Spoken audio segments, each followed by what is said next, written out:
Bismillahirrahmanirrahim.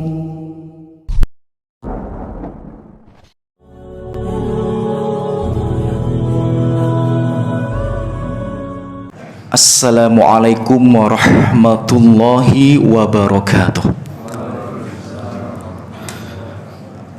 Alhamdulillah.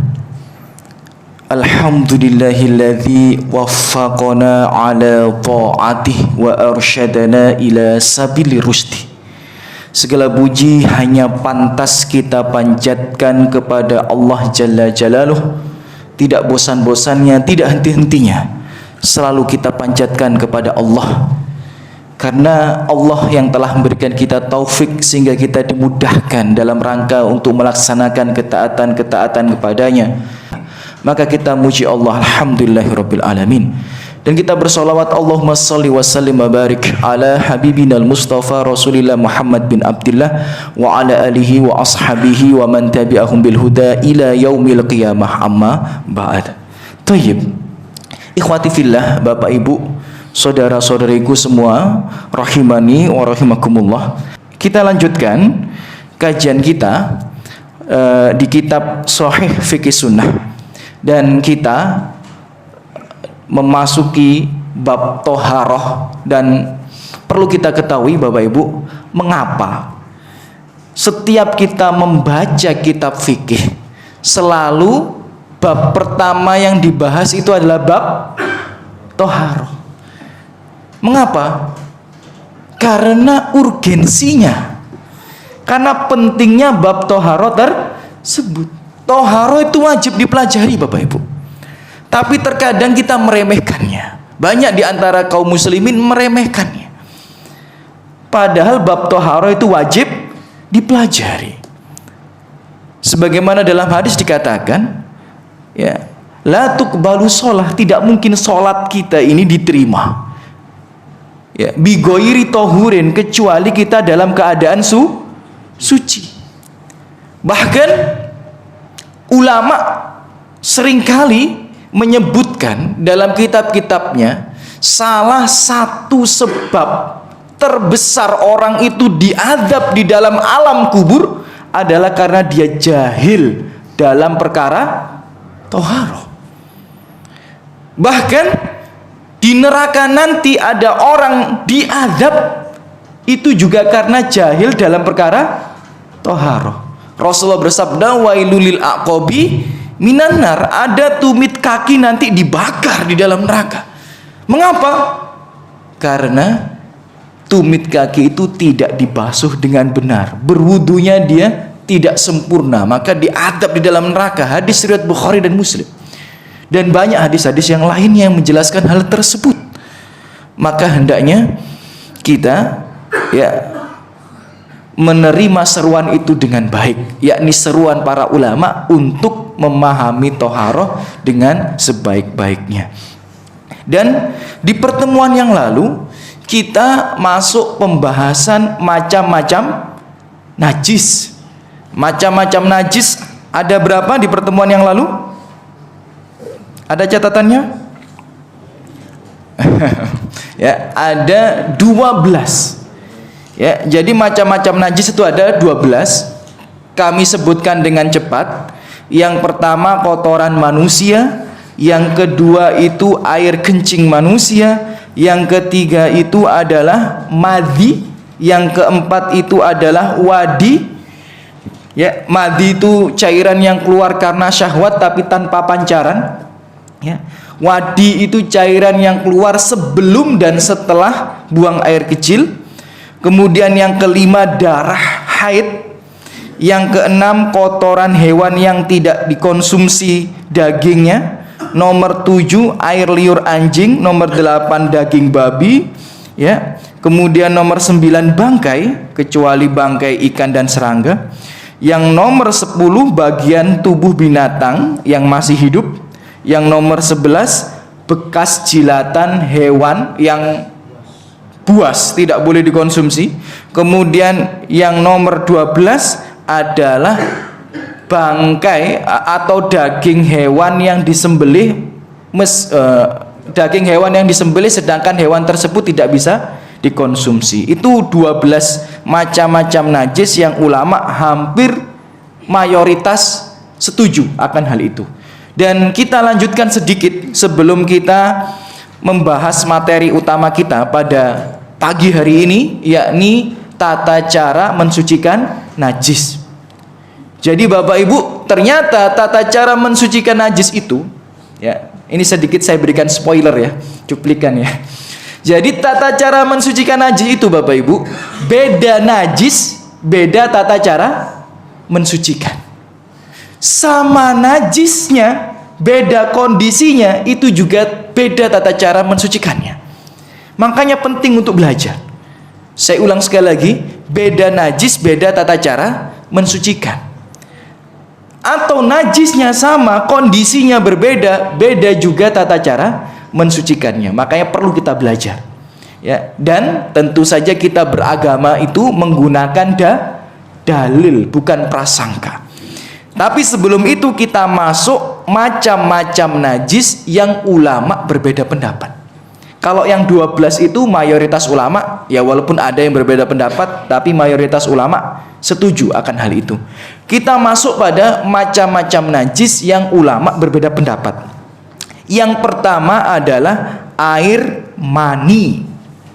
Ya. Air mani ini ternyata Bapak Ibu ulama berbeda pendapat. Sebagian ulama berpendapat air mani ini hukumnya najis. Ya, sebagian ulama berpendapat air mani ini hukumnya najis. Ya. Kenapa? Karena dalam hadis riwayat Bukhari dan Muslim, ya kan? Aisyah radhiyallahu anha berkata, "Kuntu aghsilahu min saubi Rasulillahi sallallahu alaihi wasallam fayakhruju ila shalah wa atharal ghusl ya fi thawbihi." Ya, jadi Aisyah pernah berkata, dulu saya pernah mencuci bekas air maninya Rasulullah yang ada di bajunya. Kemudian Rasulullah pergi sholat dalam keadaan bajunya masih basah. Nah, ini dalil yang digunakan oleh sebagian ulama, ya. Di antaranya adalah Imam Malik dan Abu Hanifah. Jadi madhab Maliki dan madhab Hanafi berpendapat air mani itu najis. Kenapa? Karena Aisyah mencuci bekas air mani yang mengenai jubah Rasulullah, dan Rasulullah berangkat sholat dalam keadaan jubahnya masih basah. Nah, maka menurut Imam Malik dan menurut Imam Abu Hanifah, air mani itu najis. Sedangkan menurut Imam Syafi'i, ya, dan banyak ulama-ulama yang lain, ya, menurut Imam Syafi'i dan banyak ulama-ulama yang lain berpendapat air mani itu tidak najis. Ya. Air mani itu tidak najis. Kenapa? Karena ada dalil yang lainnya. Riwayat Muslim, Aisyah radhiyallahu anha berkata, "Kuntu afruquhu min saubi Rasulillah sallallahu alaihi wasallam." Dulu saya pernah, afrukuhu itu bahasa kita, ini kalau bahasa saya ya, nggak tahu saya bahasa Sidoarjo itu apa ya. Mengerik, mengerik itu apa bahasa Indonesia, bahasa Sidoarjo ini, bahasa Indonesia ini apa ya? Sama ya. Ya. Jadi mohon maaf, air maninya Rasulullah itu sudah kering. Ya, air maninya itu yang kena bajunya Rasulullah itu sudah kering. Lah, ketika Rasulullah mau sholat, oleh Aisyah radhiyallahu anha tidak dicuci, cuma dikerik saja. Apa kerik ini? Sudahlah, yang penting kan sama-sama paham ya. Ya, jadi cuma dikerik saja pakai kukunya. Afrukuhu itu dikerik pakai kukunya. Nah, hadisnya sahih riwayat Muslim. Nah, karena cuma dikerik saja, tidak dicuci, itu menunjukkan air mani itu tidak najis atau suci. Lah, sedangkan dalil riwayat Bukhari dan Muslim yang tadi yang menunjukkan Aisyah itu mencuci, ketika kita mencuci sesuatu belum tentu sesuatu itu najis. Misal ada bekas soto nih di baju, kita cuci, apakah bekas soto itu najis? Tidak. Ada bekas rujak cingur di celana, kita cuci, apakah bekas rujak cingur itu najis? Tidak. Jadi tidak semua yang dicuci itu najis. Nah, maka pendapat yang paling kuat pendapat yang nomor 2. Kenapa kami sampaikan seperti ini? Wawasan kita biar terbuka. Paham maksudnya ya? Jadi kalau jenengan ketemu orang beranggapan air mani itu najis, jangan eyel-eyelan, jangan teman-teman, biasa saja ya. Karena ini masalah furu, masalah apa? Cabang gitu loh. Ya, jadi wawasan kita terbuka. Oh, ternyata itu sudut pandang orang berpendapat bahwa air mani itu najis karena Aisyah pernah mencucinya. Dan itu sudut pandang orang berpendapat air mani tidak najis karena Aisyah hanya mengeriknya saja. Nah, sedangkan mencuci itu tidak menunjukkan kenajisannya. Nah, paham sampai sini ya? Ya, makanya dalam kaidahnya Imam Syafi'i itu semua yang keluar, ini kalau jenengan ngikut mazhab Syafi'i ya, kaidahnya gampang.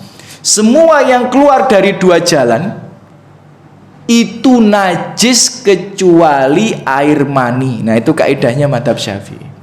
Ya, kaidahnya mazhab Syafi'i seperti itu. Jadi nggak usah nyari dalil-dalil. Ya, kalau ikut mazhab Syafi'i, yang penting semua keluar dari 2 jalan itu selain air mani itu najis. Ini kaidah dalam mazhab Imam Syafi'i. Thayyib, itu najis yang ulama berbeda pendapat, diantaranya adalah air mani. Kemudian najis yang kedua yang ulama berbeda pendapat adalah khamr, ya, minuman keras atau mungkin alkohol. Pendapat yang pertama, ya, pendapat yang pertama tentu saja firman Allah Subhanahu wa taala surat Al-Maidah ayat ke-90 itu jadikan rujukan. Ya, dan ini pendapatnya jumhur ulama. Ya, pendapatnya jumhur ulama bahwa khamr, alkohol dan sebagainya itu najis. Di surat Al-Maidah ayat ke-90 Allah mengatakan, ya ayyuhalladzina amanu innamal khamru, wahai orang-orang yang beriman sesungguhnya khamr. Nah, nanti di belakangnya disebutkan rijsun. Rijsun itu artinya apa? Nah, najis. Secara bahasa rijsun itu artinya najis. Berdasarkan ayat ini, jumhur ulama, mayoritas ulama atau kebanyakan para ulama berpendapat khamr itu najis. Karena Allah mengatakan, ya ayyuhalladzina amanu, wahai orang-orang yang beriman, innamal khamr, sesungguhnya khamr itu bla bla bla bla bla rijzun, ya, najis. Nah, thayyib. Tapi pendapat yang kedua, ya, pendapat yang kedua ini pendapat Imam Ahmad, ya, pendapat sebagian Hanabilah, kalau bukan Imam Ahmad ya, sebagian Hanabilah, Syaukani, ya, Lais, kemudian Al-Albani dan lain sebagainya, itu berpendapat, atau kebanyakan ulama kontemporer, ya, kalau tadi kan kebanyakan ulama klasik, ya, kalau yang pendapat yang kedua yang berpendapat bahwa khamr ini tidak najis, itu adalah pendapatnya kebanyakan ulama kontemporer. Bedakan ya, kontemporer itu zaman, ya, zaman sekarang itulah gitu, zaman now katanya ya. Tapi kalau klasik ya ulama dulu gitu. Nah, dalilnya mana? Dalilnya ada riwayat Bapak Ibu sekalian, ya, semoga selalu dijaga rahmat Allah Subhanahu wa taala, ya. Riwayatnya ini sahih dan disahihkan dari banyak jalur.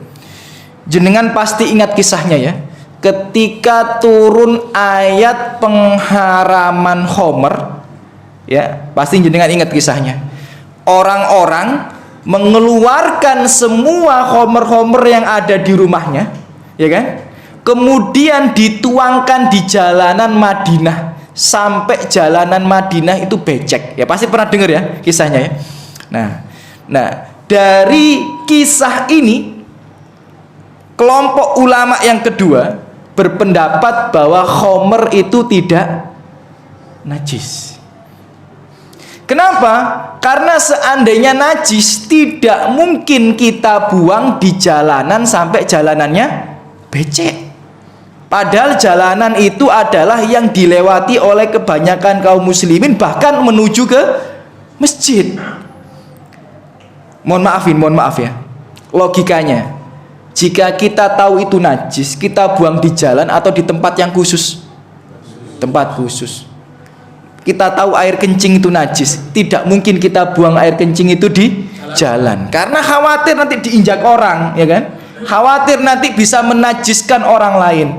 Logikanya, masa orang seluruh Madinah membuang khomer di jalanan sampai becek jalanannya? Berarti dia lewati najis semua dong. Nah, itu logika pemikiran ulama yang kelompok nomor 2. Tapi memang ulama-ulama klasik, ulama madhab Maliki, Syafi'i, sebagian Hanabila, kemudian Hanafiyah, itu berpendapat khomer itu atau alkohol itu najis. Makanya sampai sekarang ada dijual parfum non alkohol. Jadi parfum-parfum seperti ini itu nggak boleh, walaupun dari Saudi nih, ya, ini dari Saudi tapi ada alkoholnya, ya, nggak boleh, ya, karena rata-rata yang spray itu ada alkoholnya, gitu ya, nggak boleh, gitu ya. Nah, makanya ada orang jualan parfum tanpa alkohol, ya, intinya tanpa alkohol. Cuma akhirnya nanti hampir semua orang di seluruh dunia ketika COVID kemarin sepakat bahwa khomer itu tidak najis. Kenapa? Mau masuk masjid disemprot sama, ya, hand sanitizer itu. Ya, bayangkan dia wudhu, ya, mau masuk masjid disemprot hand sanitizer. Wah, najis. Nggak jadi masuk masjid, keluar lagi kan dia, ya, dicuci lagi. Mau masuk lagi disemprot lagi sama penjaganya, najis lagi, ya, sampai duhur nanti dia nggak sholat subuh. Ya, nunggu penjaganya pulang gitu. Ya, kenapa? Ya, karena ya memang ya pendapat yang paling kuat ini tanpa bermaksud merendahkan pendapat yang lainnya, tidak ya. Pendapat yang paling kuat, khomer itu tidak najis.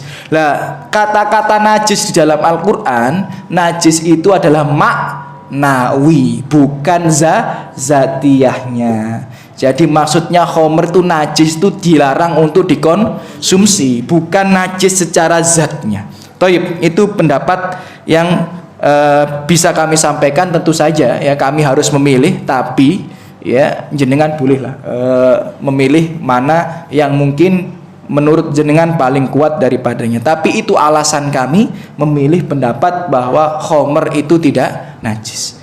Kemudian di sini yang lebih kompleks lagi adalah penjelasan tentang darah.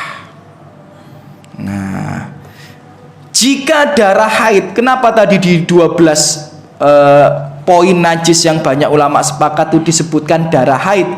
Karena darah biasa ulama itu berbeda pendapat. Darah biasa ini darah manusia atau darah hewan, itu ulama berbeda pendapat akan kenajisannya,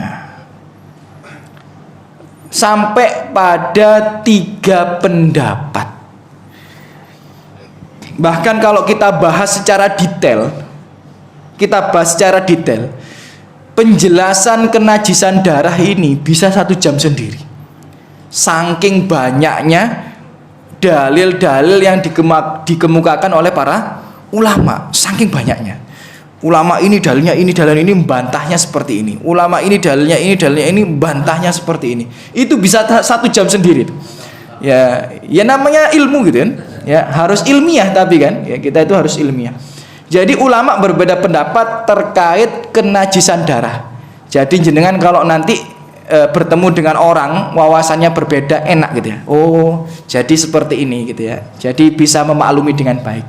Ada 3 pendapat. Pendapat yang pertama, darah itu najis mutlak, banyak atau sedikit. Ya, darah itu najis mutlak, ya, banyak atau sedikit ya najis.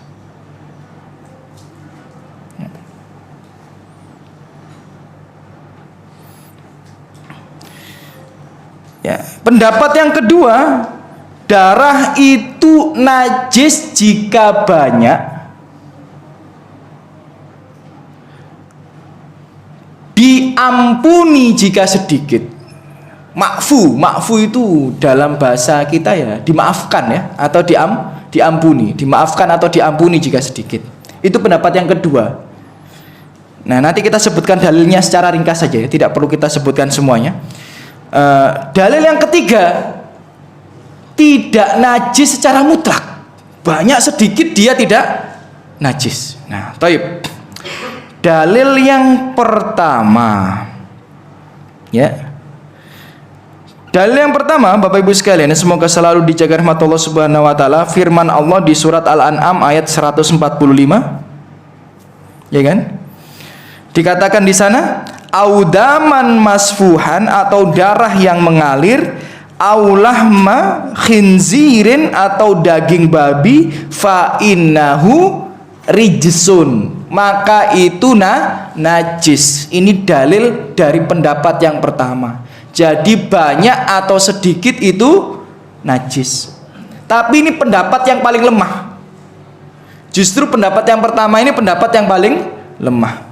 Nah, pendapat yang nomor dua ya, bahwa jika banyak najis, jika sedikit dimaafkan. Dalilnya mana? Sama. Di surat Al-An'am ayat 145 itu Allah berfirman daman masfuhan. Masfuhan itu artinya apa? Mengalir, mengucur. Berarti jika tidak mengalir, tidak mengucur deras, berarti dia tidak najis gitu loh. Dalilnya mana? Bapak Ibu sekalian, semoga selalu dijaga rahmat Allah Subhanahu wa taala. Ya. Disebutkan ya dalam sebuah riwayat, Bapak Ibu sekalian, hadis riwayat Baihaqi, dikatakan seorang melihat Ibnu Umar, ra'aitu Ibnu Umar, aku melihat Ibnu Umar, anaknya Umar bin Khattab radhiyallahu anhu, ya, asoro basroh fi wajhihi, memencet jerawat yang ada di wajahnya.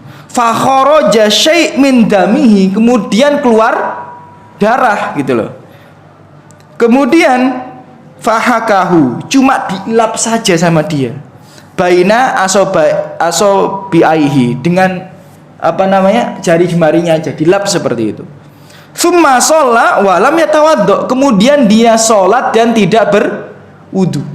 Dan ini hadisnya sahih ya, dan banyak riwayat yang semisal, tapi nggak saya bacakan semuanya ya. Para sahabat ada darah sedikit diusap ya, para sahabat ada darah sedikit cuma diusap, sholat. Nah, ini dalilnya sahih. Itu menunjukkan bahwa jika sedikit dimaafkan berdasarkan penafsiran firman Allah daman masfuhan, darah yang mengalir. Jadi jika tidak mengalir ya, dalam artian tidak banyak, maka dimaafkan, gitu maksudnya. Nah, kemudian Bapak Ibu sekalian, semoga selalu dijaga dan rahmat Allah Subhanahu wa taala. Pendapat yang kedua ini adalah pendapat mayoritas ulama klasik. Ya, mayoritas ulama klasik ya, Imam Malik, Imam Syafi'i, Imam Abu Hanifah ya, dan Hanabilah sebagainya. Justru pendapat yang ketiga yang mengatakan tidak najis secara mutlak banyak atau sedikit, itu pendapatnya Syekh Muhammad bin Shalih Al-Utsaimin, pendapatnya Imam Nasruddin Al-Albani, dan kebanyakan ulama-ulama kontemporer ya. Kenapa? Ya tentu saja sebagaimana diketahui, Hasan Al-Basri pernah menjelaskan dalam hadis riwayat Bukhari, berkata, mazalal muslimun yusalluna fi jirohatihim. Kaum muslimun itu ya, kaum muslimin itu biasa sholat dalam keadaan darahnya itu mengucur deras. Bahkan Umar bin Khattab kisahnya, sebagaimana kita tahu, sholat itu ditusuk ya kan. Apakah langsung dibatalkan sholatnya? Tidak. Jadi Umar bin Khattab itu setelah ditusuk Bapak Ibu ya, itu masih melanjutkan sholatnya sampai dia tidak mampu, sampai dia terjatuh. Nah, ini menunjukkan bahwa darah itu tidak najis menurut kelompok yang ketiga. Ya, karena seandainya najis harusnya sholatnya dibatalkan karena tidak sah sholat kecuali dalam keadaan suci, dalilnya itu. Ya. Nah, tapi dibantah dengan ulama yang kedua, itu ma'dzur, dalam keadaan uzur, dalam keadaan darurah, darurat gitu loh. Ya. Orang-orang kalau sudah sepuh banyak yang pakai pampers lagi. Jadi mboten? Najis apa tidak? Ya najis. Tapi boleh nggak dia sholat? Boleh, karena darurat gitu. Jadi pendapat yang sangat dalam artian membantah satu sama lain adalah pendapat yang kedua dan ketiga. Yang kedua bahwa darah itu jika banyak najis, jika sedikit dimaafkan. Yang ketiga mutlak tidak najis. Nah, di sini kan saya harus jujur ya, ilmiah gitu ya. Di kitab Shahih Fikih Sunnah, penulis hafizahullah taala mengambil pendapat bahwa darah itu mutlak tidak najis. Tapi saya pribadi mengambil pendapat bahwa jika banyak itu najis, jika sedikit itu dimaafkan atau diampuni. Itu pendapat saya pribadi. Tapi penulis ya, karena ini kajian kitab ya, saya sampaikan beliau merojihkan pendapat yang ketiga. Nah, ala kulli hal ulama berbeda pendapat ya. Jadi kalau ada orang bekam kemudian nganggep darahnya itu tidak najis, ya mungkin dia ikut pendapat yang nomor 3 gitu. Jadi sudah biasa yang seperti itu ya, karena ini masalah furuk, masalah cabang. Thayyib, untuk najis yang ulama berbeda pendapat diantaranya adalah muntahan manusia. Ya.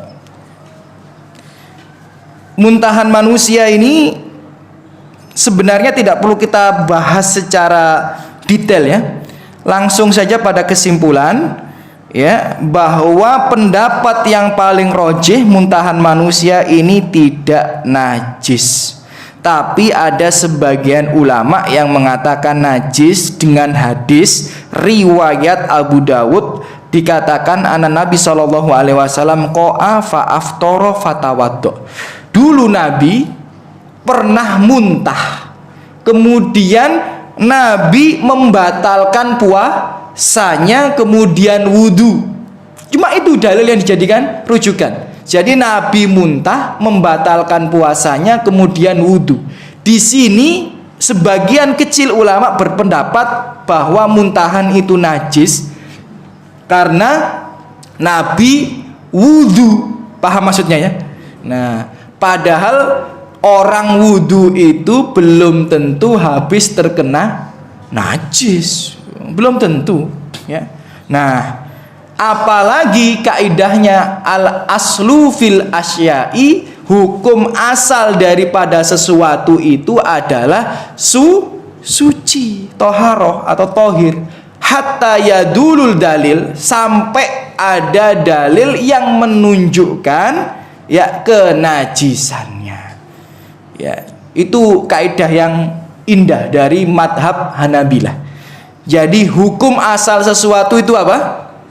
Suci, sampai ada dalil yang menjelaskan kenajisannya. Jadi kesimpulannya tidak najis. Kemudian najis yang lainnya yang ulama berbeda pendapat adalah keputihan wanita. Ya, al-iftirozat. Ya, itu keputihan wanita. Ini jika mengikuti madhab Syafi'i ummahat akhwat, ya. Ini jika mengikuti madhab Syafi'i najis. Kenapa? Karena kaidahnya madhab Syafi'i, semua yang keluar dari kemaluan dan dubur itu najis kecuali air mani. Maka apapun itu najis. Ini menurut madhab Syafi'i. Makanya menurut mazhab Syafi'i keputihan itu najis.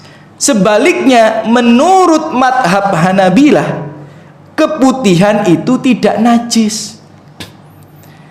Hanabilah berarti mazhabnya siapa? Imam Ahmad bin Hambal. Kenapa? Karena kaidahnya dalam mazhab Hanabilah seperti saya sampaikan tadi, hukum asal sesuatu itu suci sampai ada dalil yang menunjukkan kenajisannya. Masalahnya tidak ada satupun dalil yang menjelaskan kenajisan keputihan. Padahal mungkin ummahat sama akhwat lebih paham. Hampir semua wanita di seluruh dunia pasti pernah keputihan.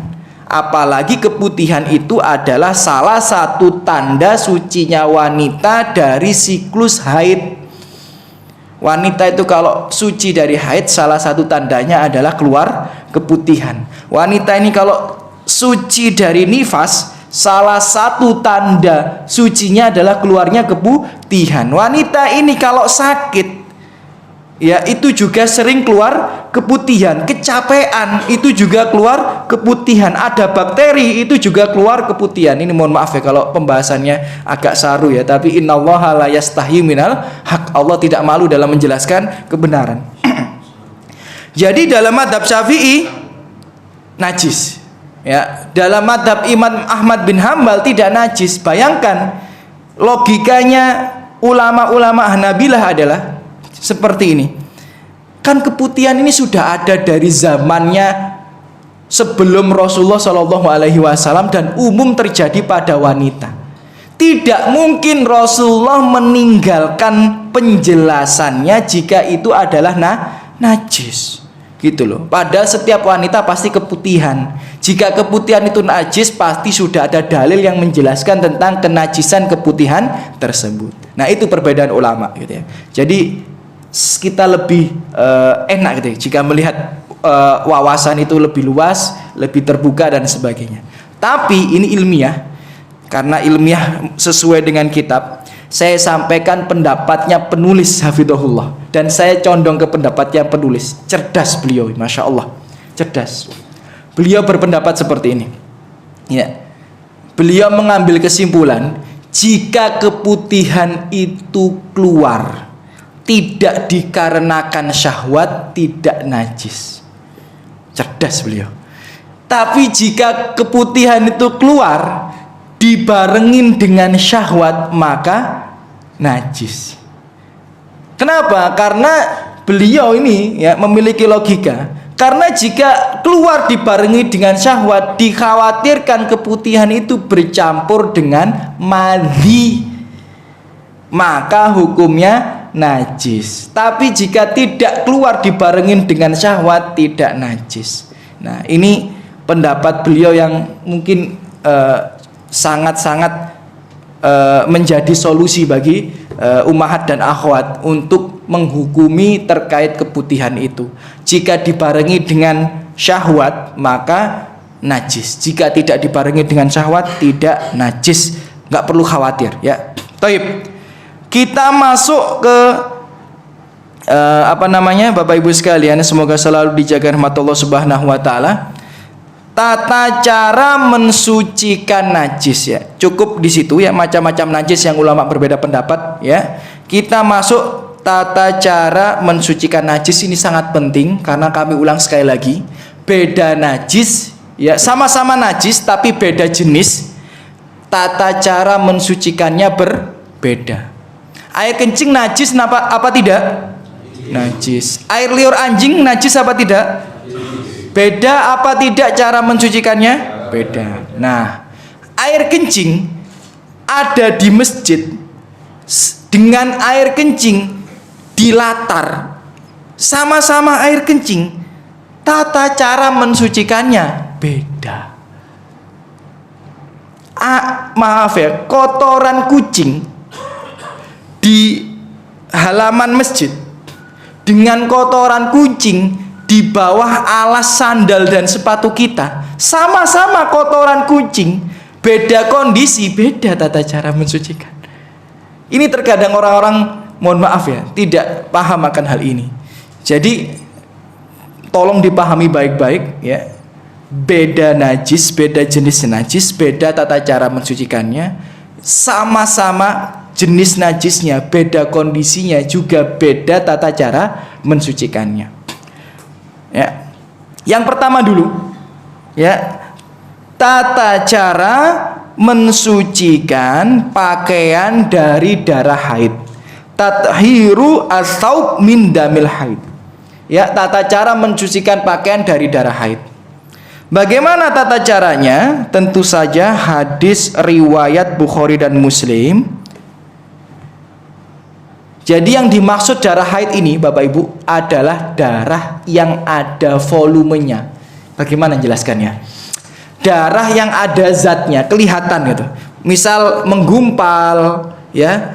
Intinya ada volumenya itu loh, ya, menggumpal atau sudah kering misalnya mengerak. Nah, ini bagaimana tata cara mensucikannya? Rasulullah menjelaskan hadis riwayat Bukhari dan Muslim, tahuttuhu, kamu kerik terlebih dahulu, ya. Tsumma taqrusuhu bil ma'i, kemudian disiram atau diperciki dengan air, tsumma tandahuhu, kemudian dicuci, tsumma tusolli fihi, kemudian kamu bisa menggunakannya untuk sholat.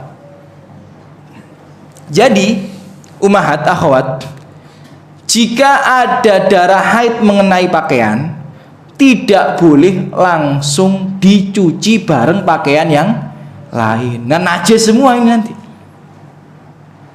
Dan itu dikiaskan dengan najis-najis yang sama-sama memiliki volume. Mohon maaf ya, ini kalau saru penjelasannya ya. Ya, ini mohon maaf ya kalau saru penjelasannya, tapi ini ilmu. Anak kita mencret di celana, ini nggak boleh langsung dicuci bareng dengan pakaian yang lain, nggak boleh. Karena dia itu najis yang ada volumenya, maka tata cara mensucikannya adalah kalau kering dikerik terlebih dahulu. Paham maksudnya ya? Jika dia masih basah ya diambil volumenya itu sampai tinggal warnanya saja atau tinggal tipis-tipis, baru boleh dicuci bareng dengan pakaian yang lain misal. Tapi jika masih ada volumenya tidak boleh dicuci bersamaan. Paham maksudnya? Nah, jadi seperti itu ya, ummahat, akhwat, bapak-bapak sekalian, semoga selalu jaga rahmat Allah Subhanahu wa taala. Itu juga berlaku untuk najis-najis yang ada di tempat-tempat ibadah atau di rumah kita. Jika mohon maaf ada najis, itu nggak boleh kotoran anak kita atau kotoran kucing, itu nggak boleh langsung dipel. Najis semua rumah itu. Bagaimana? Ambil tisu, ya, dilap dulu, ya. Setelah itu volumenya nggak ada itu, ya kan? Volumenya nggak ada, baru disiram air, baru dipel gitu. Sama air kencing juga seperti itu. Air kencing kalau dilatar kan resep. Nah, ini cara mensucikannya, tinggal disiram. Tapi kalau air kencing di keramik, meresep apa tidak? Enggak, sebulan baru ya baru kering bisa jadi ya. Ya dalam artian gitu ya, ini dalam artian. Ya. Lah terus bagaimana? Apakah langsung dipel? Enggak. Jadi kalau ada anak kecil pipis di keramik rumah kita, jenengan langsung pel, najis semua rumahnya. Bagaimana? Dihilangkan volumenya dulu, jenengan ngambil kain, jenengan ngambil tisu, dihilangkan volumenya dulu, sudah kelihatan basah-basah saja, baru disiram air. Baru dipel atau disemprot banyak-banyak baru dipel. Tidak boleh langsung dipel. Ini ilmu.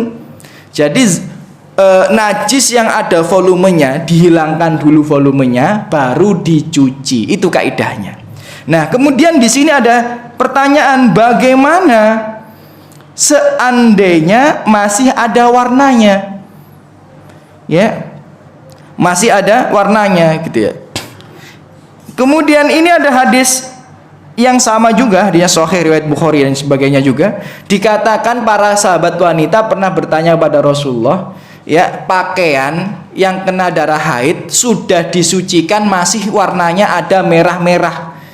Maka Rasulullah itu menjelaskan, selama sudah kamu kerik, selama sudah kamu siram air, selama sudah kamu cuci, ya tidak mempengaruhi warnanya. Dalam artian apa? Warnanya itu tidak mempengaruhi najis atau tidak najisnya, selama kita sudah melalui step langkah-langkah tersebut.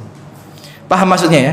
Jadi ini berlaku juga, mohon maaf, kalau ada pakaian anak kita kena kotorannya, kena mencretnya, kena kotorannya, kan hijau ke kuning-kuningan itu, ya sudah kita cuci dengan langkah-langkah sesuai syariat, warnanya masih ada, maka itu sudah suci. Warna itu tidak mempengaruhi kesuciannya selama kita sudah melalui langkah-langkah tersebut. Paham maksudnya? Nah, thayyib. Jadi kalau najis yang ada volumenya seperti itu. Kemudian yang nomor 2, tata cara mensucikan pakaian dari bayi yang hanya mengkonsumsi ASI. Ya, bayi yang hanya mengkonsumsi ASI, ya. Kalau dia minum susu formula walaupun umurnya belum 6 bulan, maka tidak termasuk kategori ini. Hadisnya, Bapak Ibu sekalian, semoga selalu dijaga rahmat Allah Subhanahu wa taala. Riwayat Abu Dawud, Nasai dan lain sebagainya, Rasulullah bersabda, yughsal min baulil jariyah wa yuras min baulil gulam. Dicuci jika itu air kencing bayi perempuan, dan hanya cukup diperciki jika itu air kencing bayi laki-laki.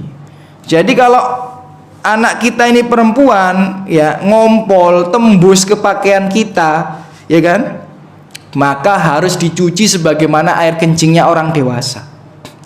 Tapi jika ini adalah anak laki-laki, maka cukup kita basahin dikit tangan kita, kita percikin, udah suci.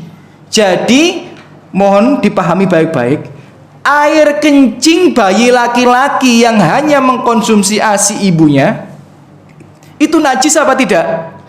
Najis. Najis. Cuma cara mensucikannya cukup diperciki air. Nanti jenengan jangan tanya, kenapa kok dibedakan Ustadz? Nah, ya tidak, ya itu seperti jenengan tanya kenapa kok sholat subuh 2 rakaat, sholat maghrib 3 rakaat. Itu ustadz manapun nggak bisa jawab, ngerti ya? Ya jadi itu tauqifi, ibadah yang kita ini hanya sami'na wa atokna. Yang penting ada dalil, kita amalkan, karena kita beragama dengan dalil. Thayyib. Kemudian yang nomor berapa? 3. Tata cara mensucikan madhi. Nah, jadi mohon maaf jika kita ini bercumbu dengan pasangan, kemudian ternyata kita dapati ada sedikit cairan yang keluar. Tentu saja itu adalah madhi, bukan mani, karena mani itu pasti dengan pancaran, dalam artian pasti terasa. Ya, tapi kalau madhi bisa jadi terasa, bisa jadi tidak terasa. Ya, jadi ini berlaku buat laki-laki dan perempuan. Jika bercumbu atau datang syahwat, kemudian mendapati ada cairan, maka ketahuilah itu adalah madhi. Najis apa tidak? Najis apa tidak? Najis, karena kita sudah bahas di yang bulan yang lalu bahwa madhi itu najis. Tapi ternyata beda najis, beda tata cara mensucikan. Ya, jadi Bapak Ibu, dalam hadis riwayat Abu Dawud, Tirmidzi, Ibnu Majah, Rasulullah bersabda, yakfika anta khud kafan min ma'in fatandoh bihi thawbak haitsu taro annahu qad asaba min. Jadi ternyata tata cara mensucikan madhi itu tidak seperti mensucikan air kencing. Tidak harus dicuci. Cukup Rasulullah mengatakan, ya ini Rasulullah yang mengatakan, ya cukup bagimu untuk mengambil sedikit air dengan tanganmu, kemudian kamu perciki, kamu basahi, kemudian kamu gosok-gosok sedikit pakaianmu itu tadi yang kamu kira itu terkena madhi, ya, kemudian itu cukup, ya itu cukup. Jadi kalau kita, mohon maaf ya, kita dapati pakaian kita ada madhi, ternyata nggak perlu dicuci, cukup kita ambil air sedikit, kita perciki, ya kita basahin di tempat-tempat yang kena mati tadi, kita gosok-gosok sedikit, maka itu sudah suci. Dan ingat, kita beragama itu dengan dalil. Jangan berpikir, loh Ustadz, bukannya kayak gitu tuh najisnya masih ada. Nanti antum bahas, bukannya partikel-partikel madinya itu masih ada. Nanti antum bahas seperti itu. Ingat, kita beragama itu dengan dalil, bukan prasangka. Seperti, nggak tahu ya, saya jelaskan di sini atau tidak. Saya pernah melihat sebuah video. Ternyata Bapak Ibu, ketika kita kencing, partikel air kencing itu bisa, apa bahasa Indonesianya ya? Memental apa? Nyiprat ya bahasa Jawa ya. Apa dia? Mendal tambah nemen. Ya mendal ya tambah nemen ya. Ya memantul ya, oke lah gitu. Intinya kita paham ya. Ini saya pernah lihat sebuah video itu. Ternyata dengan kamera khusus ya. Ya dengan kamera khusus. Ternyata ketika kita kencing, partikel air kencing itu bisa memantul, menciprat bahasa kita ini ya, sejauh 40 sampai 60 cm. Kira-kira itu kena tubuh kita apa tidak? Ya kena. Pasti kena itu. Ya, cuma harus pakai kamera khusus gitu ya. Harus pakai kamera khusus. Jadi ada partikel-partikel kecil air kencing kita itu yang menciprat atau memantul itu bisa sejauh 40 sampai 60 cm. Bayangkan jika antum berpikir dengan logika, wah ini ada partikel air kencing, aku harus menghindari. Berarti antum kencingnya sambil loncat di kloset atau gimana ya, untuk menghindari seperti itu kan nggak mungkin gitu kan ya. Karena kita beragama itu dengan dalil, bukan dengan logika. Kalau dengan logika ruwet sampean. Iya sampean belajar. Ternyata partikel air itu bisa terpantul sampai 60 cm. Berarti sampean mau kencing aja ancang-ancangnya harus waduh barang itu. Nah, ini repot ini. Nah, ini saya cuma mengajarkan ya sambil sedikit bercanda intermezzo bahwa ternyata agama itu harus dengan dalil, bukan dengan logika. Karena kalau dengan logika kita susah-susah sendiri gitu loh. Yang penting Rasulullah itu sudah melakukan sedemikian, maka kita sami'na wa ta'na cukup itu. Enggak usah pakai aturan-aturan baru daripadanya. Taib. Itu yang nomor berapa? 3. Yang nomor 4, tata cara mensucikan ujung pakaian perempuan. Ya, mensucikan ujung pakaian perempuan ini hadisnya cukup panjang. Saya sebutkan riwayatnya saja, riwayat Abu Dawud, Tirmidzi dan Ibnu Majah. Saya cerita saja ya. Ya yang penting saya bacakan riwayatnya. Ini riwayat Abu Dawud, Tirmidzi dan Ibnu Majah. Jadi ceritanya nih ya, ada perempuan-perempuan mendatangi Rasulullah bertanya tentang bagaimana status ujung pakaian mereka. Di zaman dulu tidak ada kaos kaki. Kaki perempuan aurat apa tidak? Aurat. Di zaman dulu nggak ada kaos kaki. Ya. Lah terus bagaimana cara mereka menutupi kakinya? Ujung pakaian mereka itu minimal. Ini dalam sebuah riwayat dikatakan 1 jengkal dari mata kakinya. Bahasa kita ngelembreh. Ya, 1 jengkal dari mata kakinya. Kalau umat zaman now ini enggak seperti itu ya. Mereka solusinya pakai kaos kaki. Bahkan ada kaos kaki yang mirip warna kulit tuh, sampai dibedakan gitu ya. Ya, ala kulihal gitu ya. Ya, kita enggak bahas masalah itu. Intinya wanita di zaman Rasulullah itu untuk menutupi kakinya mereka memanjangkan gamisnya atau pakaiannya. Pertanyaannya, kalau pakai baju sepanjang itu kira-kira mudah terkena najis apa tidak? Mudah sekali. Sulit nggak menghindar dari najis? Sangat sulit. Nah, tapi kembali lagi beragama itu dengan dalil. Nah, kemudian Rasulullah Shallallahu Alaihi Wasallam menjawab pertanyaan-pertanyaan para sahabat itu. Beliau berkata, yutohiruhu ma ba'dah. mensucikannya langkah-langkah berikutnya. Tapi ini khusus ujung pakaian perempuan, ya.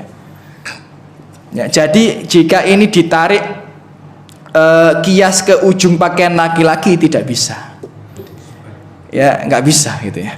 Ya, jadi kalau ujung pakaian perempuan lembreh, dikhawatirkan kena najis, maka cara mensucikannya cukup berjalan. Maka langkah berikutnya kata Rasulullah itu mensucikannya. Ini dalilnya hadisnya sahih. Jadi karena kita beragama dengan dalil, wis udah yakin saja dengan dalil. Tapi ini hanya berlaku untuk ujung pakaian perempuan. Jadi atasannya perempuan ya tidak. Ya. Jadi kira-kira kalau ujung pakaiannya itu khawatir kena najis, ya harus melangkah saja cukup itu untuk mensucikan. Tapi jika pakaian atas ya digesek-gesek di tanah cukup apa tidak? Ya tidak, ya harus dicuci. Ya, jadi seperti saya sampaikan, sama-sama najisnya, beda kondisinya, beda tata cara mensucikan.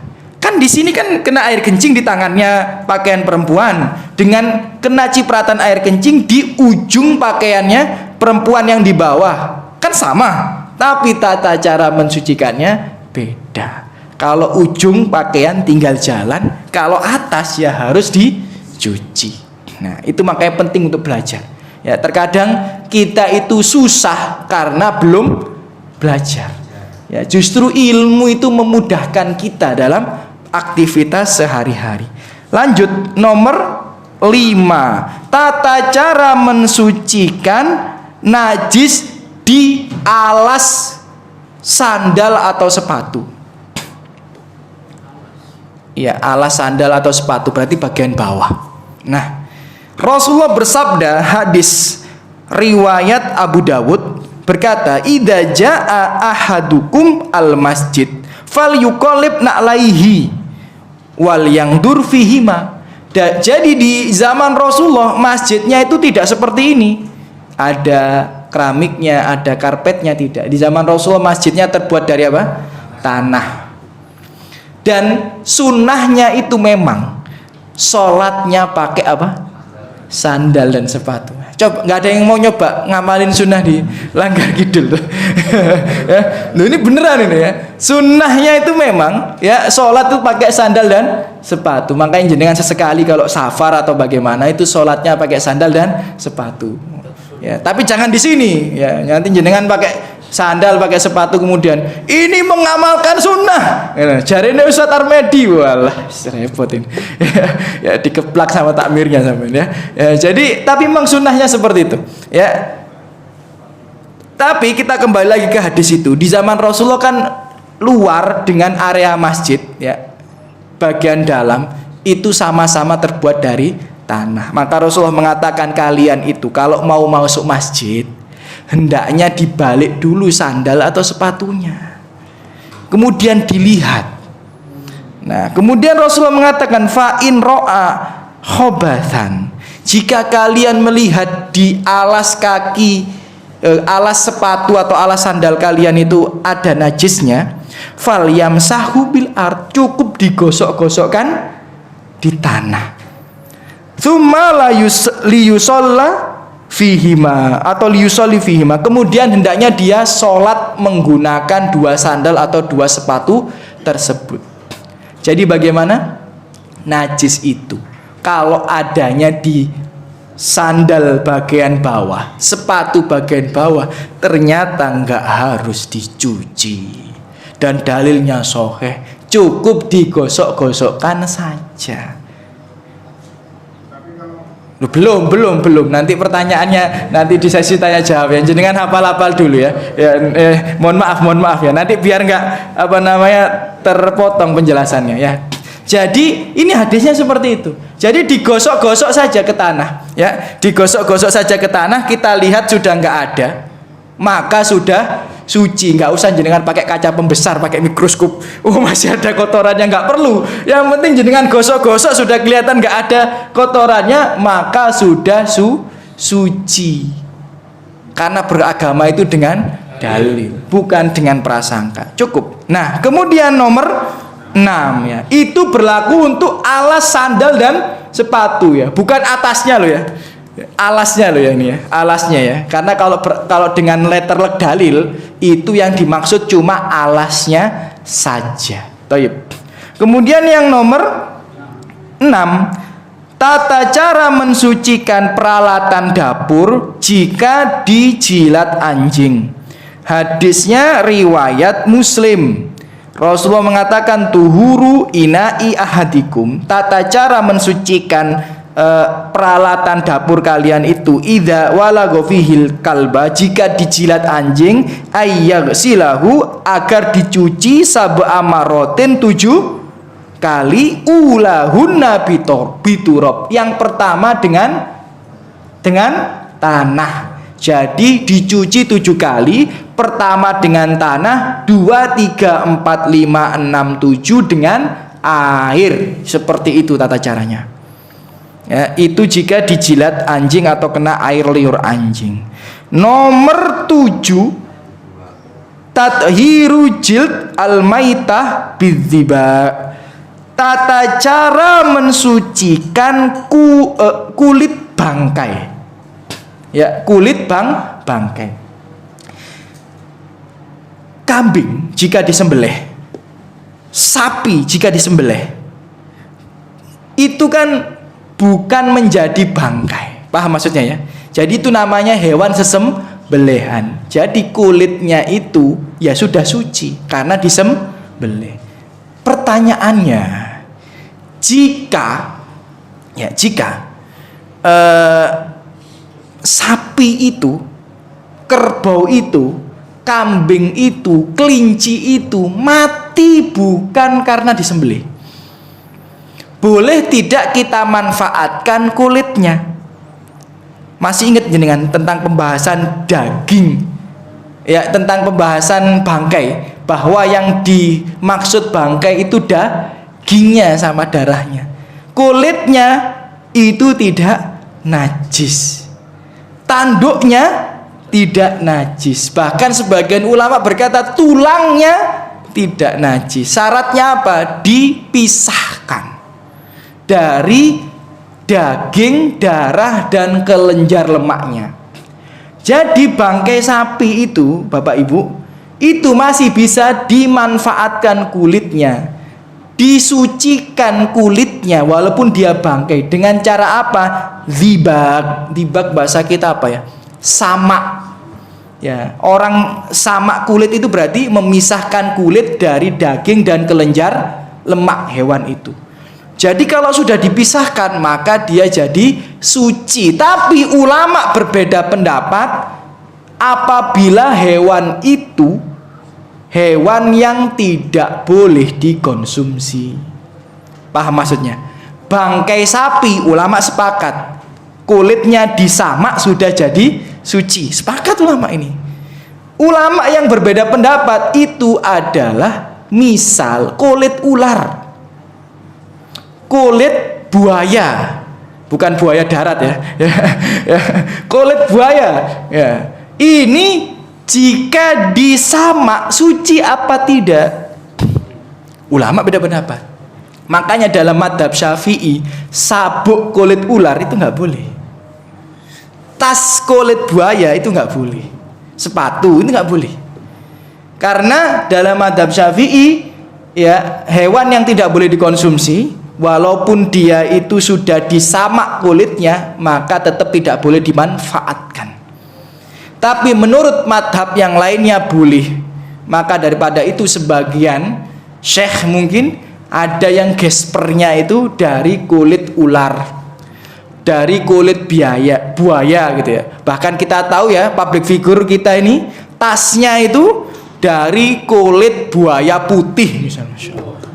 Ya, buaya putih harganya sampai 4 miliar dan sebagainya gitu ya. Boleh apa tidak? Ulama berbeda pendapat. Ala kulli hal ya, ngapain jenengan beli tas kulit buaya lu, ngapain gitu ya. Jadi nggak usah kita jelaskan secara detail lah ya, ngapain gitu beli tas kulit buaya lu, ngapain gitu ya. Ya, ya toib. Nomor berapa ini? Ya, Tata cara mensucikan tanah yang terkena air kencing. Ini hadisnya riwayat Bukhari dan Muslim, ya. Sangat masyhur sekali. Ada orang Badui, ya, datang ke masjid kemudian kencing. Maka Rasulullah menyuruh para sahabat untuk dak itu artinya apa? Biarkan, ya, biarkan sampai tuntas. Kemudian Umar diminta bawa 1 baskom air, ya. Untung Umar sabar, ya. Udah yang kencing dia, yang nyiram Umar gitu ya. Jadi nyuruh bawa baskom kemudian disiram. Jadi nggak perlu pakai pacul dikerik tanahnya kemudian dibuang, enggak. Jadi jika itu di tanah cukup disiram. Ingat ya, masjidnya Rasulullah dulu terbuat dari tanah. Jika masjid zaman sekarang tidak boleh disiram, nggak boleh, harus dibersihkan zatnya dulu tadi baru disiram air. Nah, itu pentingnya belajar, ya. Jadi dulu cukup disiram saja. Jadi kalau mohon maaf kita mencium bau kencing di perkarangan kita, ya, karena ada orang iseng dan sebagainya, cukup disiram saja. Hadisnya riwayat Muslim tadi. Kemudian yang nomor 9. Nah, ini nomor 9 ini yang terakhir, ya. Jadi nanti setelah ini boleh disiapkan pertanyaannya lah, ya. Yang nomor 9 ini Bapak Ibu sekalian, semoga selalu dijaga dan dirahmati oleh Allah Subhanahu wa taala, adalah tata cara mensucikan najis yang masuk ke dalam tempat apa ya? Tempat air itu apa namanya? Intinya wadah air gitu ya. Nah, bagaimana? Maka yang benar adalah dibanyakin airnya. Ya, karena Rasulullah mengatakan, ya, air itu suci dan tidak menajiskannya sesuatu apapun. Itu hadisnya sahih. Air itu suci dan tidak menajiskan sesuatu apapun. Tapi yang dimaksud ini oleh para ulama, semua ulama sepakat, jika airnya banyak. Kalau cuma segini, mohon maaf ya, kena cipratan air kencing, najis ini. Tapi jika airnya banyak, kena cipratan air kencing, walaupun kita lihat dengan mata kepala kita sendiri, maka tidak najis. Tidak najis. Cuma ulama berbeda pendapat tentang batasan banyaknya air itu. Jadi ulama sepakat jika banyak kena najis, tidak najis. Tapi ulama berbeda pendapat kadar, ukuran banyaknya air itu. Dalam mazhab Syafi'i mereka menggunakan kadar dengan istilah 2 kullah. Nah, itu ada hadisnya. Jadi air jika banyaknya 2 kullah itu tidak najis jika ada najis yang jatuh di dalamnya. 2 kullah itu kurang lebih sekitar 235 liter. Jadi kalau galon aqua itu berapa ya? 19 liter, maksudnya berapa galon? 25 lah gitu ya. Iya, 25 19. 15, ya benar. Ya kurang lebih ya. 15 galon aqua itu. Nah, kira-kira ya tempat air jenengan itu 15 galon aqua apa tidak? Kenapa kok kita ketika kecil itu bapak ibu kita itu jedingnya gede? Jadi apa? Ternyata itu ada fikihnya. Jadi kalau ada najis yang nyemplung tidak berubah jadi najis, nggak harus diasat no kabeh, airnya dibuang, dicuci, enggak, dikuras ya bahasa kita ya, enggak harus ya. Jadi dia tetap suci. Kapan? Ketika 235 liter menurut madhab Syafi'i. Nah, jadi berapa? 15 galon aqua. Tapi menurut mayoritas ulama 2 kullah itu bukan batasan. 2 kullah itu cuma istilah. Paham maksudnya ya? Jadi misal jenengan pernah dengar nggak kisah di Al-Quran itu Allah mengatakan seandainya engkau memohonkan ampunan kepada mereka 70 kali, niscaya mereka tidak akan diampuni. Pernah dengar kisah ini? Kemudian Nabi beristighfar berapa kali? 71 kali. Kemudian turun ayat yang menjelaskan mereka tetap tidak bisa diampuni. Maksudnya apa? Angka 70 di situ hanya untuk istilah menunjukkan banyak gitu. Kalau kita masalah apa ya? Rumahmu nang omahmu nang di? Aduh, nang di? Nang Irian gitu. Apakah rumahnya itu di Irian? Paham maksudnya ya? Jadi kalau kita tanya orang, ya, rumahmu itu di mana? Asal kamu di mana? Aduh, jauh. Di mana? Di Irian. Apakah rumahnya dia itu di Irian? Tidak. Irian itu hanya untuk menunjukkan jauhnya rumah dia itu. Paham maksud di sini ya? Nah, jadi kalau di Jakarta itu nang di nang Bojong, nah, misalnya gitu dan sebagainya. Segede apa? Segede gaban misalnya. Itu cuma istilah gitu ya. Nah, itu pendapat mayoritas ulama. Jadi menurut mayoritas ulama, selama air itu yang penting sudah terlihat banyak, bak itu kena cipratan air tidak najis. Dan itu yang pendapat saya pilih. Tidak harus dua kullah. Yang penting menurut urf, menurut kebiasaan kita itu sudah tergolong banyak, maka tidak akan menjadi najis jika terpercik najis. Ya, itu pentingnya punya bak yang agak lumayan gede dikit lah, gitulah. Kemudian jadi jenengan secara tidak langsung itu sebenarnya dari dulu sudah yakin akan hal ini. Loh kok bisa? Nah, jenengan pernah renang di kolam renang? Pernah. Nah, ya, pertanyaannya, siapa yang bisa menjamin bahwa di kolam renang itu tidak ada air kencing? Loh, malah akeh jadi ini. Ya. Jangan-jangan jenengan yang pernah gitu ya. Enggak usah. Ya, pertanyaannya, siapa yang bisa menjamin kolam renang itu tidak ada air kencing? Enggak ada. Bahkan mungkin kita ini secara alam bawah sadar sudah yakin di situ pasti ada air kencing. Loh kok sampai renang? Loh. Kenapa? Karena kita tahu air kencing itu jika jatuh pada air yang banyak, air banyak itu tidak jadi najis. Walaupun jenengan di kolam renang itu ya, melihat ada anak kecil ya buka celana kemudian kencing cur gitu ya. Najis apa tidak kolam renangnya? Tidak. Walaupun jijik. Bedakan jijik dengan najis. Ya, saya ulang sekali lagi ya. Kita harus membedakan gilo, bahasa Jawa ya. Jijik dengan najis. Kalau dibilang najis apa tidak? Ya tidak. Tapi dibilang jijik apa ya? Ya iya jijik banget gitu ya. Ya jijik banget ya. Tapi tidak najis ya. Pertanyaannya, sungai itu banyak orang BAB nggak di situ? Banyak. Boleh nggak kita wudu dengan air sungai? Boleh, ya boleh gitu ya, boleh ya. Bahkan saya itu pernah dakwah di pedalaman pantai-pantai pelosok-pelosok di Indonesia. Mereka itu kalau yang tinggal di pantai itu BAB-nya ya di laut, ya, BAB-nya di laut ya, dan lain sebagainya. Mandinya juga dekat-dekat situ, seperti itu. Jadi kalau banyak itu memang tidak berubah jadi najis yang sedikit jika yang sedikit itu masuk di yang banyak itu.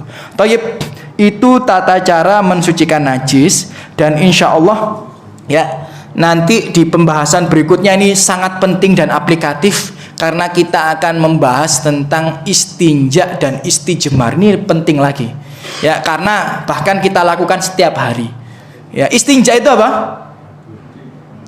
Cebok dengan air. Istijmar itu apa? Cebok dengan batu ya, atau semisalnya.